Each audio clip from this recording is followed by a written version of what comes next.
The last point on the FAB Quotient is around behave. So how do we tie this together? One thing I know about human behavior is that it's not easy to change. It's not easy to change the way we fuel or the way that we activate. And there's a science behind behavior change. So if you want to leave this room and shift your FAB Quotient, you need to create tiny, tiny changes. The smaller they are, the better. The more consistent you are at putting them into place, the better, because that drives positive reinforcement and motivation.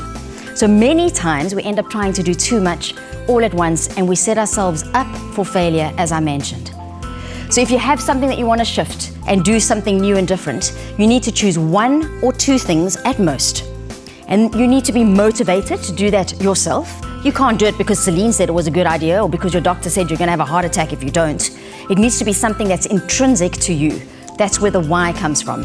You then need to have the ability to do it. So if you're traveling a lot, perhaps joining the local gym is not a good idea because you won't have the ability to go there. So motivation, ability, and then the third thing is to find triggers. Triggers will determine your success or your failure at maintaining new behaviors. And ideally, a trigger needs to be something that you do on automatic pilot already. So it could be something like Professor BJ Fogg uses brushing your teeth as a good example. When you brush your teeth, could you do part of your new behavior there? So I have a big glass that I keep in the bathroom. So when I brush my teeth, I drink a glass of water. And that has what helped me to trigger drinking more water.